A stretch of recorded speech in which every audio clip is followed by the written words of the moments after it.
The snow came early that year, thick and quiet as breath held too long. It swallowed the last of the high autumn blaze and pressed down on the mountains like a soft warning. In the folds of that first snowfall, the wind curled around the bones of a house far out from any town, a house that had not heard laughter in many years. He built it himself, plank by bitter plank, after the war spat him back out with a scar puckered like an old burn across his ribs and a limp he wouldn't explain. Elias Carr was not a man who invited questions. He didn't drink, didn't talk more than was necessary, and didn't look anybody in the eye longer than it took to pay them. Folks in the nearest township said he had once been something, a captain, maybe, or a preacher. Something before his voice turned to gravel and his eyes to flint. But even a man like Elias couldn't gut a deer, patch a roof, and make his own supper every day, not with the cold getting into his joints and the pain twisting deeper each morning.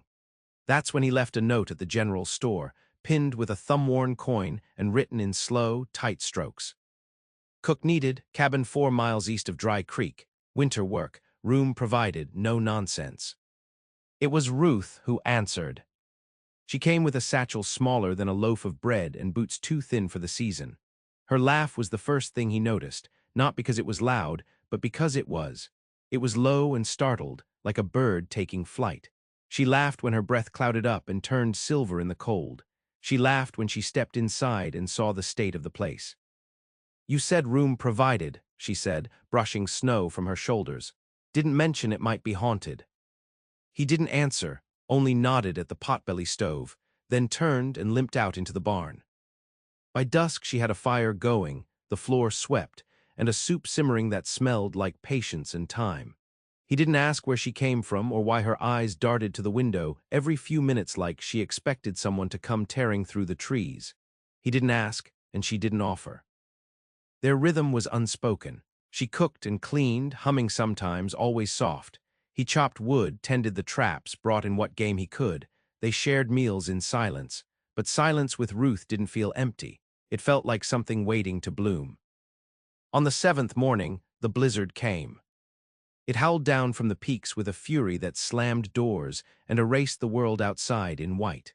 Elias had gone out to check the traps, and when he returned hours later, frostbitten and stumbling, it was Ruth who caught him before he hit the floor. She didn't flinch at the blood, nor at the cursing.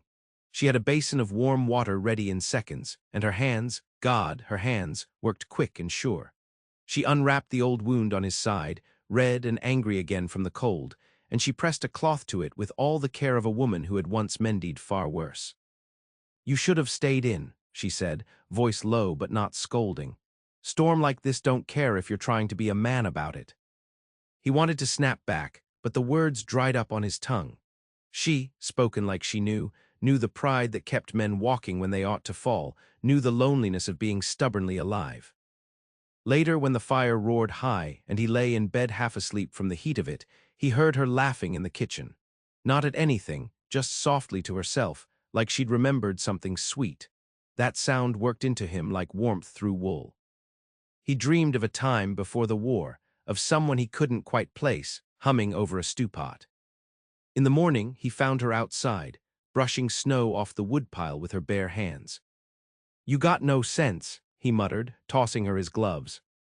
She grinned, fingers red as berries. "Might be, but I got breakfast waiting, and it's warm. Come in before your other leg gives up on you." He went, and for the first time in what felt like 100 years, Elias Carr smiled without thinking. January dug in its heels.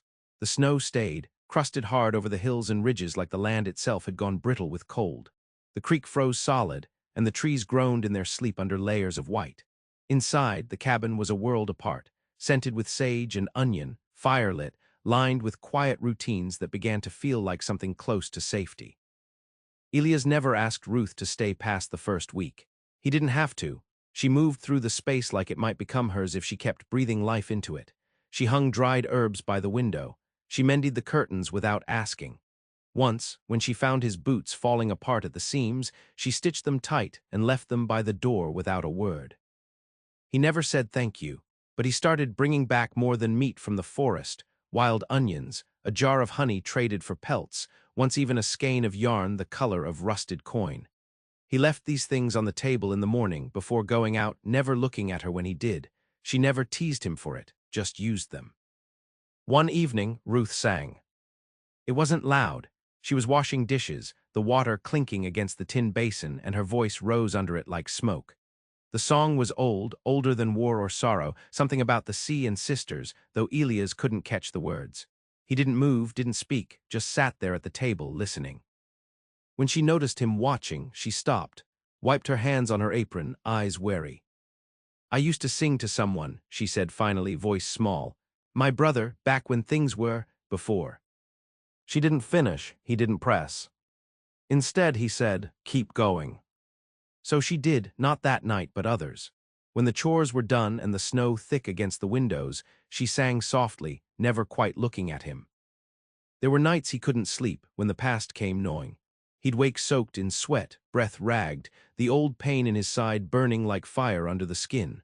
Those nights, he'd sit at the hearth wrapped in a blanket, trying not to break apart. One such night, she found him there. She didn't ask what he'd seen. Instead, she poured a mug of cider, sat beside him, and rested her hand near his, close enough that he could feel the heat of her, not quite touching. You breathe like you're being hunted in your sleep, she said. I know that sound. He looked at her then, really looked. Her eyes were green, not bright but deep, like moss in a shaded wood. There was pain there, too, different from his, but just as carved. Were you, he asked, hunted? She didn't answer right away.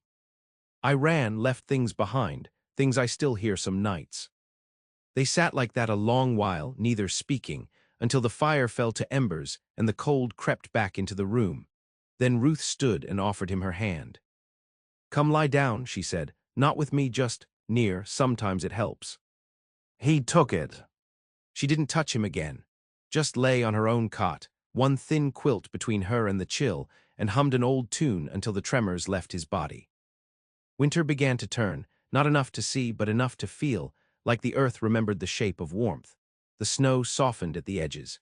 The birds came back, shy and half-starved. Elias found himself watching her move through the room as though something fragile might wake if he looked too long. He caught himself once, reaching to tuck a stray curl behind her ear, and stopped just short. She looked up, eyes catching his. I ain't afraid of gentle things, she said. And Elias, who had been braced for rejection every day since he could walk again, nodded once and let his hand fall, just barely grazing her cheek. There was no kiss, no grand unraveling, just two people standing in the quiet, holding still like the world might hold them back. March came, wet and muttering. The thaw turned roads to rivers and dripped steadily from the eaves of the cabin, as though the land itself were exhaling at last. Mud swallowed the pastures, and the creek, once mute under its icy skin, babbled again with the ease of water that remembered how to move. Elias' limp grew less stiff as the cold eased. He still favored his left leg, but the stiffness gave way to something looser, less clenched. Ruth noticed. She didn't mention it. Just handed him an extra biscuit when he came in from the woods with a flush on his cheeks and a set to his shoulders that hadn't been there in years. They didn't speak of affection, but it lived in the corners of their days. In the way she tied his scarf higher when the wind picked up. In the way he sharpened her knives and mended a wobble in the kitchen table without being asked. In the silence between them that had grown warm, not wary. Then, one morning, she didn't come down for breakfast. He knocked once on her door, the sound loud in the hush of dawn. Ruth! No answer.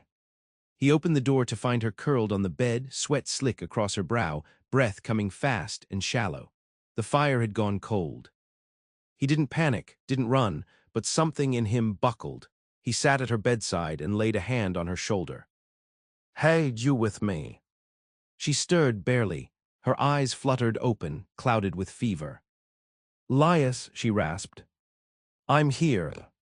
She tried to sit, then fell back with a groan.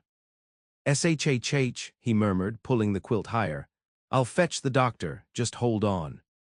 The ride to town took nearly 2 hours in the mud, the horse skidding once on a slope so slick it nearly sent them both tumbling. Elias rode like the devil chased him. When he reached the doctor's place, he didn't knock. Just burst in, mud to the knees, eyes wild. Ruth, he said, fever, came on sudden, you have to come now. The doctor, a man used to quiet desperation, didn't argue. They rode back fast, Elias leading, not saying a word. For 3 days, the cabin was all damp cloths, broth, and the soft sound of a woman hovering between two worlds. Elias barely left her side. He fed her spoonfuls of water, cooled her brow with trembling hands, muttered prayers he hadn't said since the war. Not to God exactly, just to anyone listening. He never cried, but on the second night, when he thought she was asleep, she reached out with a hand thin and shaking and touched his cheek. "You're scared," she whispered. "I've seen men die with less fight than you," he said. "You're not going to be one of them." A faint smile tugged at her mouth. "You'd miss my cooking too much." He wanted to tell her it was more than that. Wanted to say the silence without her laughter would gut the place, would hollow it like a grave. But he didn't. She knew anyway. When the fever finally broke, Elias was asleep in the chair, head tilted back, mouth slack.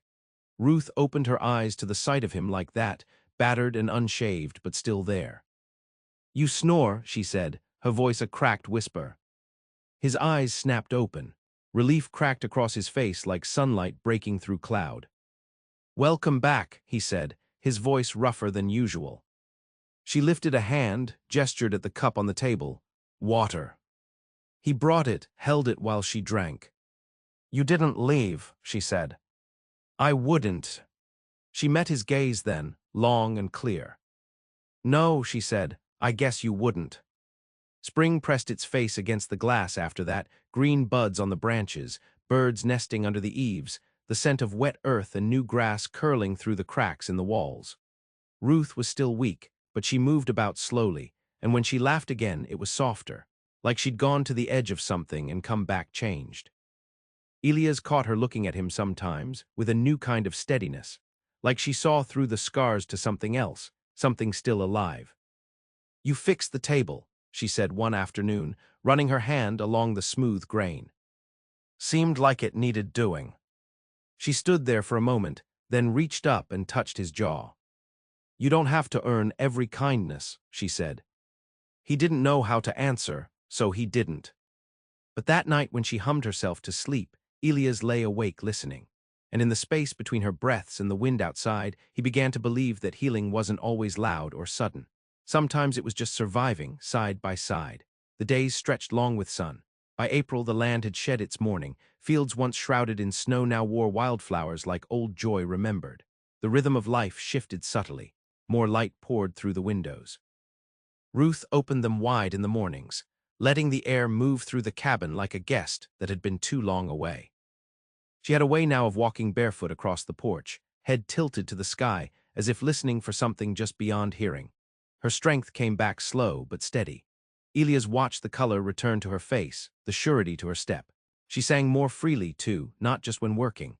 Sometimes she sang while watching the wind ripple across the grass, and Elias, from where he chopped wood or mended gear, would pause to listen. He didn't know he loved her, not at first, not in the way a man names it. He just knew that when she was out of sight, the cabin felt wrong, too quiet. When she touched his arm in passing, he remembered the feeling for hours. When he heard her laugh, the ache in his chest loosened just a little. Then came the letter. He found it tucked beneath her pillow, unsealed. His name wasn't on it, but it had his name in it. Not a secret, then more of a reckoning. He didn't read it. He left it where he found it and waited until evening, when she came back from walking the ridge behind the house, arms full of lavender and wild mint. "I saw something," she said, setting the herbs on the table. "Two deer, a mother and her yearling near the old willow, the way they moved like they weren't afraid of me at all." He nodded, keeping his hands busy with the tin kettle. She hesitated, then added, "There's a letter on my bed from my sister in Georgia. Says I've got a place again, if I want it." That struck something deep. He turned slowly. "Do you?" "I don't know." Her fingers worked the hem of her sleeve. "It's been years. She says I'd be welcome, that I could start fresh there." He leaned back against the counter, the kettle forgotten. "And would it be fresh," he asked, "or just far?" She looked at him then, her eyes unreadable. "What we have here, it's quiet, but it's not simple." "No," he said, "it's not." That night they sat close by the fire, not touching, but with less space between them than before. The night wrapped around the cabin, and Ruth's voice came slow. You haven't asked me what I ran from. You don't owe me that. I know, but I want to tell you. So she did, a husband now dead, not from her hand, but from his own violence turned inward. A child lost before it drew breath. A house with walls too thin to keep out the screams. She left with nothing but her hands and the memory of a mother who taught her how to endure. I didn't think I had anything left, she whispered. Then I found your note. Cook needed, no nonsense. It made me laugh. He smiled faintly, didn't figure it would be much to laugh at. It was, because it meant someone didn't need saving, just supper. They were quiet then, the fire spitting softly, the wind low outside. Elias reached for her hand and found it waiting. The next day he built her a bench near the edge of the ridge, where the trees parted just enough to show the horizon in full. He didn't say it was hers, just built it. That afternoon she sat there for hours, watching the light change on the mountains. He didn't join her. That night she set the letter on the fire and watched it curl into ash. You still want me cooking for you? She asked as the last ember died. Every day I can. She nodded once, and that was the end of it. No promise was spoken, no need. The days kept turning, and now they turned with her laughter folded into them like a hymn. She healed slower than her body showed, but Elias knew. He saw it in the way she touched the banister when she descended the porch, no longer bracing like she might fall. Love, he'd come to understand, was not a storm or a sunrise. It was bread rising in a warm place. It was the sound of her humming when she thought he'd gone. It was surviving and then choosing to stay. By summer, the land had fully softened. What snow had hidden now thrived, green fields alive with the tremble of wild wheat, trees heavy with young leaves, and bees moving like breath between blossoms. The cabin, once a solitary mark on a harsh landscape, had become something else entirely, a place of return. Ruth planted a garden. Not much, just a row of beans, some carrots, a patch of sunflowers against the shed wall. But she worked it daily, hands deep in soil, humming low.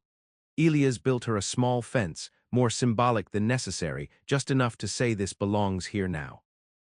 They shared their days easily, like they'd always done it. No need for ceremony. She laughed more openly, not always with joy, but with the weight of memory lifted. He, too, changed. The limp remained, but he moved with less guarding, less tension. Sometimes she'd catch him watching her, not with hunger, but with awe, as if still surprised he could feel anything at all. One morning, he brought her a sparrow. It had fallen from its nest, wing clipped, eyes wild. He'd found it near the creek, struggling. Can you help it? He asked, holding the tiny trembling thing in his wide, calloused hand. She took it gently, her fingers cradling its frantic heartbeat. I can try, she said. They built a little box with cloth and seed, kept it near the window. Ruth fed it drops of water and grain with the tenderness of someone who understood what it meant to fall. Some nights, Elias would sit beside her as she whispered to it, nonsense words, old songs, quiet encouragements. I used to think healing was about going back, she said once, to how things were, but maybe it's more about learning how to stay even when you've been broken. The sparrow healed, not perfect but enough to fly. One morning it was gone, the box empty, the window screen nudged aside. She found Elias at the woodpile, and when she told him, he simply nodded, then looked up at the sky. Good, he said, means it remembered how. August pressed down golden and thick. On the hottest day, they took the wagon out beyond Dry Creek to the lake, the one locals barely used. She brought bread and apples. He brought silence, which was more a gift now than it used to be. They swam slow and cautious at first. He, never seen her in water before, and something in him startled at the sight, her hair loose, her face unguarded, laughing as she floated on her back. When she came to stand beside him in the shallows, water dripping from her lashes, she looked at him like she might speak. But instead she reached up, cupped his jaw with both hands, and kissed him. Not desperate, not trembling, just steady like drawing breath. Later, drying in the sun, he asked, "Why now?" She rested her head against his shoulder. "Because I'm not waiting anymore," she said, "and neither are you." Autumn approached with a gentler kind of silence. The trees burned amber and gold, not out of grief but as a celebration. Life hadn't gotten easier. There were storms still, bad nights. but now there was a bench on the ridge, a garden taking root, and two cots pushed close enough that reaching across no longer felt like trespass. One evening, Elias caught her humming over the stove. She turned and caught him watching. "What?" He shook his head, voice low. "Just thinking how your laughter healed more than I thought I had left." She stepped closer. "I didn't come here to heal anyone." He reached for her, rough hands gentle. "No, but you did anyway." Outside, the wind moved through the tall grass, whispering across the land like a blessing. Inside, the fire crackled, steady and warm. The table bore bread, the walls held songs, and in the hush between heartbeats, the home they built stood firm. Not perfect, but chosen. Every day chosen.